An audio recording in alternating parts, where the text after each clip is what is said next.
Kali ini, yuk kita bongkar salah satu konsep paling penting sekaligus paling sering disalahpahami dalam keuangan Islam, yaitu riba. Mungkin kita sering banget dengar kata ini, tapi apa kita benar-benar udah paham apa artinya? Wow, kita mulai dari sini ya. Ini kutipan langsung dari Al-Quran. Dan ini bukan cuma sekedar larangan loh. Ini adalah sebuah deklarasi perang. Dari sini aja kita udah bisa lihat betapa seriusnya masalah riba ini dalam Islam. Nah, ini nih pertanyaan pentingnya. Sebenarnya riba itu apa sih? Dan yang lebih bikin penasaran, gimana konsep dari ribuan tahun lalu ini bisa nyambung banget sama kehidupan modern kita, dari mulai KPR rumah sampai pinjol dan car pay later yang mungkin lagi Anda pakai sekarang. Yuk kita bedah bareng-bareng. Oke, biar paham, kita mulai dari dasarnya dulu ya. Banyak orang mikir riba itu ya cuma sebatas bunga pinjaman di bank. Padahal cakupannya tuh jauh lebih luas dari itu. Nah, ini dia inti definisinya. Jadi, gampangnya gini. Riba itu adalah setiap tambahan atau dalam bahasa Arabnya ziyadah yang kita kasih atau kita terima, tapi tambahan itu nggak punya imbalan atau kompensasi yang sepadan dan adil menurut aturan Islam. Jadi kata kuncinya adalah tambahan yang nggak adil. Jadi, buat ngenalin riba, kita bisa pakai tes simpel 3 langkah ini. Pertama, coba cek, ada tambahan nggak dari jumlah pokoknya? Kedua, kalau ada, tambahan itu ada imbalan yang setimpal dan dibenarkan nggak? Dan yang ketiga, jenis transaksinya sendiri termasuk yang dilarang atau nggak? Kalau jawabannya ya untuk ketiga-tiganya, ya udah, itu riba. Biar lebih kebayang, kita pakai contoh yang umum banget nih. Misalnya Anda pinjam uang 3 juta rupiah. Nanti Anda harus balikin jadi 3,15 juta. Nah, kelebihan 150.000 itu jelas sebuah tambahan. Terus apa kompensasinya? Pihak yang minjemin mungkin bilang, kan saya kasih waktu. Nah, disinilah bedanya. Dalam Islam, waktu itu nggak bisa dianggap sebagai barang dagangan dalam akad utang. Jadi, tambahan itu dianggap nggak punya kompensasi yang adil. Nah, sekarang kita masuk ke bagian yang menarik nih. Ternyata riba itu punya dua wajah. Yang pertama, yang paling kita kenal, itu yang ada di dalam utang piutang. Tapi ada yang kedua, dan ini yang sering banget orang nggak sadar, yaitu riba yang bisa terjadi dalam transaksi jual beli atau perdagangan. Jadi ada dua arena utama tempat riba bisa muncul. Coba lihat di sebelah kiri, ini yang paling sering kita dengar, riba dalam utang. Contohnya ya bunga pinjaman, termasuk juga denda kalau telat bayar cicilan.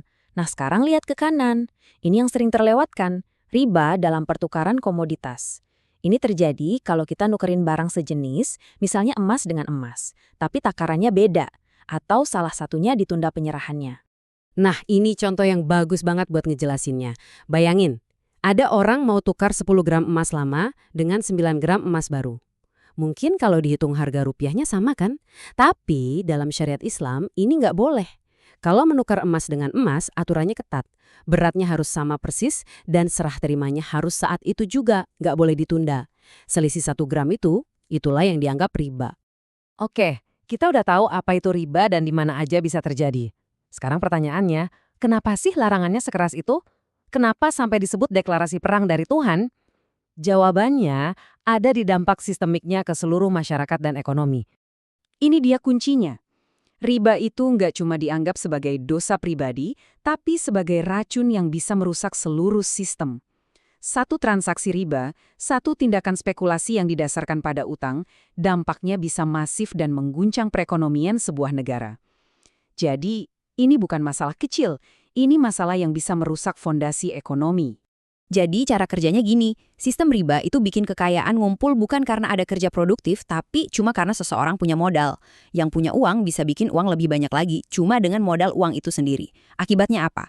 Ya jelas, yang kaya makin kaya, yang miskin makin susah ngejar. Dan puncaknya, sistem keuangan modern kita di mana uang baru bisa dicetak cuma dengan jaminan surat utang pemerintah, itu pada dasarnya adalah sebuah mesin riba raksasa. Oke, sekarang kita tarik konsep yang tadi kedengarannya besar banget ini ke kehidupan kita sehari-hari. Gimana caranya riba yang kadang terasa abstrak ternyata ada di mana-mana. Bahkan mungkin kita nggak sadar kalau kita udah kena debunya. Ada satu hadis yang rasanya kok pas banget ya sama zaman kita sekarang.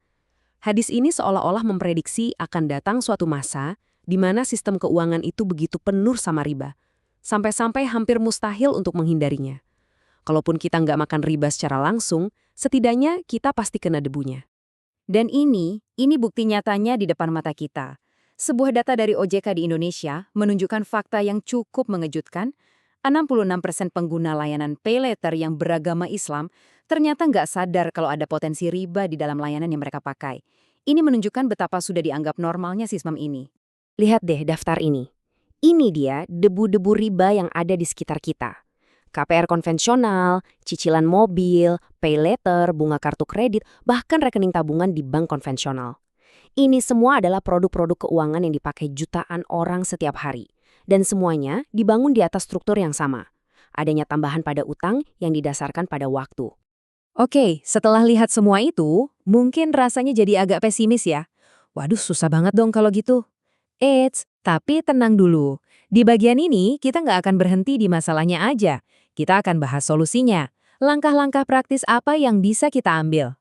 Nah, buat Anda yang mungkin saat ini lagi punya utang berbasis riba, misalnya KPR atau cicilan mobil, ini langkah-langkahnya. Pertama, dan yang paling utama adalah bertobat dengan tulus. Lalu, secara praktis, fokuskan semua energi untuk melunasi utang itu secepat yang Anda bisa. Kalau ada rejeki lebih, jangan dipakai untuk yang lain dulu. Pakai untuk bayar cicilan lebih besar dari minimumnya, supaya tenornya makin pendek dan total bunga yang Anda bayar makin sedikit. Sekarang gimana buat yang kerjanya di industri yang bersentuhan langsung sama riba? Misalnya di bank konvensional.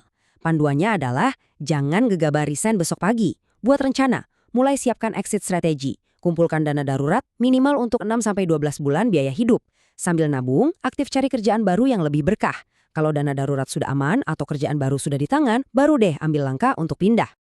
Dan sebagai penutup, mari kita sama-sama merenungkan pertanyaan ini. Di dunia yang sistemnya seolah-olah memaksa kita untuk terus berutang demi bisa bertumbuh, kita perlu bertanya lagi ke diri sendiri. Sebenarnya, apa sih arti kekayaan yang sejati buat kita? Apakah cuma angka di rekening bank? Atau ada sesuatu yang lebih dalam, lebih adil, dan yang terpenting, lebih membawa berkah? Sebuah pertanyaan untuk kita pikirkan bersama.